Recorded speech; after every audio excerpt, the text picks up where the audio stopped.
ये आर्मी की कॉन्वॉय आ रही है और ये है ऊपर रोहतांग पास पे। कल रात बारिश हुई थी तो ऊपर रोहतांग पास पे बर्फ गिरी हुई है, तो आप एक देख सकते हैं। और अगर मैं और जूम कर पाऊं तो मैं और जूम करके दिखाऊंगा आपको, पर आप ये देख सकते हैं कि ये बर्फ और ज्यादा बस मैक्सिमम मैं इतना ही जूम कर पा रहा हूं। तो सुबह उठ के मैं तैयार हो चुका हूं और ये जो है मैं आपको ये नज़ारे दिखा रहा हूं। गुड मॉर्निंग दोस्तों, मनाली से मैं हूं आपका होस्ट और दोस्त डॉक्टर LMS नेगी और आप देख रहे हैं चैनल ओल्ड फौजी ऑन मूव। मनाली वशिष्ठ में मैं इस समय अपने होटल के सामने खड़ा हूं ये, और पीछे ये व्यू है मनाली का। ये देखिए, ये रोड मनाली से आ रही है, ये होटल के सामने का व्यू, और ये सामने पहाड़। तो आज यात्रा का चौथा दिन है। चलिए यात्रा शुरू करते हैं। मनाली से लेह की ओर या झंस्कार की ओर मुझे पता नहीं, तो फिलहाल तो ये अटल टनल की ओर। रोहतांग तो जाना हो नहीं पाएगा, रोहतांग हम बाईपास करेंगे आज। और ये है खूबसूरत रास्ता, देखिए सामने दृश्य कितने खूबसूरत हैं। व्यास है, सामने पहाड़ हैं, बादल हैं, चढ़ाई शुरू हो गई है और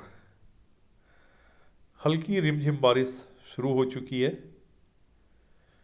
मुझे दिख गया एक दृश्य, देखिए इसे आप भी क्लिक करते हुए मुझे, और अभी दिखाता हूँ मैं फोटोग्राफ क्या बना रहा हूँ। कलाकारी दिखाने में भी थोड़ा वक्त लगता है ना, तो ये मेरे GoPro से रिकॉर्ड हो रहा है। तो देखिए क्या बना फोटोग्राफ। रील कहें क्या कहते हैं मुझे पता नहीं, बना रहा हूँ। देखिए कितना मजेदार है ये, नीचे नदी की आवाज आ रही है। चलिए अब चलते हैं आगे को। बीच बीच में ये छोटे हैबिटेशन आ रहे हैं, शायद कोटी रहा होगा या अभी हम मनाली के आउटस्कर्ट्स में ही हैं। हाईवे ना बहुत खूबसूरत है, बहुत चौड़ा हो गया है। 2014 में या 2011 में जब मैंने इस रास्ते को क्रॉस किया है तो ये बहुत ही नैरो सी सड़क होती थी, और 2011 में मैं सुबह 5 बजे चल पड़ा था मनाली से, और जगह जगह पर धीरे धीरे मैं आर्मी की ट्रक को पास करते हुए निकल रहा था। लीजिए ये ट्रक का एक ब्रेक डाउन होने की वजह से रास्ता ब्लॉक सा हो गया है। इन्होंने ट्रक पीछे किया और हम बढ़ चले आगे को। हाँ, तो बता रहा था 2011 में पहली बार जब मैंने सोलो बाइक राइड किया था, तो डे 1 में मैं मनाली पहुंच गया था और अगले दिन मैं सुबह 5 बजे चल पड़ा था। और ये बहुत ही पतली सड़क है, बल्कि पूरा आर्मी का कॉन्वॉय मेरे आगे चल रहा था। मैं धीरे धीरे, वो लोग जहाँ जगह मिलती थी मुझे पास देते थे, और रोहतांग पे बहुत बुरा हाल था। जाम लगा हुआ था, ट्रक्स रुके हुए थे, लैंडस्लाइड हुई पड़ी थी। तो कई सारे लोगों ने धीरे धीरे मेरी बाइक को किसी तरह से, लोगों की मदद से मैं आगे बढ़ता रहा, और मैं उन लोगों में से था जो सबसे पहले उस दिन रोहतांग पहुंच गए थे। इसीलिए मैं उस दिन सरचू भी पहुंच सका उसी दिन। तो एक बार रोहतांग पहुंच गए तो उसके बाद आगे का रास्ता बहुत बढ़िया था। खैर फिलहाल आप यहीं रहिए, देखिए मनाली और अटल टनल के बीच ये रास्ता कितना खूबसूरत है। ये रास्ता ही अपने आप में, जो जर्नी है ना, यही एक एंटरटेनमेंट है जो मुझे एक्साइट कर रहा है। गाड़ियाँ आ रही हैं, ओवरटेक भी कर रहे हैं, इसका मतलब यह है कि मेरी स्पीड बहुत ज़्यादा नहीं है, लगभग 40 या 50 के आसपास होगी। और बढ़ रहा हूँ धीरे धीरे आगे को।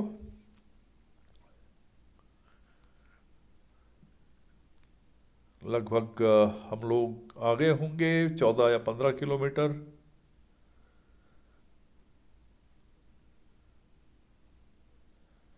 ऐसा हो जाता है ना कि जब ये इलाके डेवलप होने लगते हैं तो दूर दूर तक आप देखें होटल खुल जाएंगे, एकोमोडेशन मिल जाएगी। सोलंग वैली पास में ही होगी तो सोलंग वैली के लिए ये यहाँ पे टूरिस्ट प्लेसेस हैं, तो टूरिस्ट प्लेसेस पे सबसे बड़ा नुकसान ये होता है कि हमने ना बहुत सारा अकोमोडेशन या कंस्ट्रक्शन वर्क हो रहा होता है जो मुझे बहुत अच्छा नहीं लगता, पर वो मेरे ख्याल से एक मजबूरी भी है। मुझे ऐसा लगता है कि ज़्यादा कंस्ट्रक्शन होने से जो पहाड़ की या पहाड़ों की खूबसूरती है वो ख़त्म हो जाती है। भाई जी ज़रा पास दे दो मुझे भी, ओ ट्रक वाले भाई साहब थोड़ा पास दे दे सर। चलिए, इन्होंने पास दिया और मैं बढ़ रहा हूँ आगे। सामने से भी गाड़ियाँ आ रही हैं तो थोड़ा केयरफुली चलाना पड़ेगा। हालांकि रोड बहुत चौड़ी है, अपने साइड दबा के चलें तो कोई परेशानी की बात नहीं है। और बहुत ही खूबसूरत, बहुत ही खूबसूरत, क्या बात है। और सोलंग वैली पहुंच गए हम लोग, तो इसका मतलब है 13 या 14 किलोमीटर आ गए हैं। इतना टाइम नहीं है कि मैं आज अंदर विजिट करूं। मुझे ना फोटोग्राफी की प्यास लगने लगी थी अचानक, तो मुझे दिखाई दिया ये खूबसूरत लैंडस्केप। तो इस खूबसूरत लैंडस्केप को आप भी इंजॉय करो। देखो ये एक फोटो बनता है, ये देखिए। और ये मनाली से आते हुए लोग ये अटल टनल की ओर जाते हुए। हम लोग पहुंच चुके हैं अटल टनल के बहुत ही करीब। ये 10,400 फीट पे अटल टनल है, वर्ल्ड की हाईएस्ट टनल जो बीआरओ ने बनाई है। ये देखिए, ये मेरे पीछे ये है मेरी बाइक जो है। चलो बढ़ते हैं। सामने यहाँ पे चेक पोस्ट है, चेक पोस्ट पे हमें अपने को रजिस्टर कराना पड़ेगा। वो रही सामने चेक पोस्ट। हाँ, रजिस्टर करा चुका हूँ। अब टनल में जाना है। 9.2 या 9.3 किलोमीटर लंबी ये टनल है। और टनल वैसे तो वेल लिट है, दोनों तरफ आने और जाने वाले रास्ते अलग अलग हैं। और पर मुझे हमेशा की तरह फिर घुटन होना शुरू हो गई है। अभी निकल रहे हैं हम टनल से बाहर।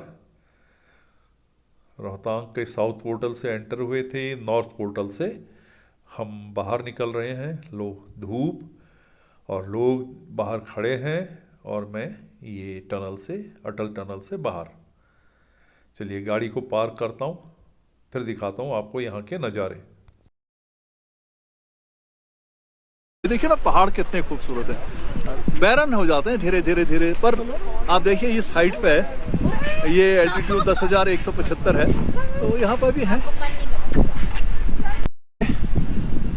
नॉर्थ पोर्टल है और यहाँ पर काफी लोग हैं, देखिए सभी लोग। और नीचे हमें चंद्रा रिवर दिखाई दे रही है। और ये एक ग्रुप है, मैंने अभी बात कर रहा था, अभी बात आगे कंटिन्यू भी करूंगा। ये ग्रुप आया है, आप लोग केरल से आए हैं ना, you have come from Kerala, तो they are planning to go to पैंग।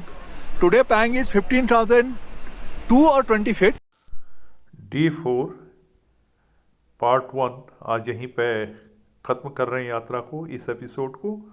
अगर आपको ये पसंद आया हो एपिसोड, ये ब्लॉग आपको पसंद आया हो तो इसे लाइक करें। अगर सब्सक्राइब ना किया हो तो सब्सक्राइब करें और एक कमेंट प्लीज़ प्लीज़ प्लीज़ ज़रूर करें। एक कमेंट तो बनता है। धन्यवाद।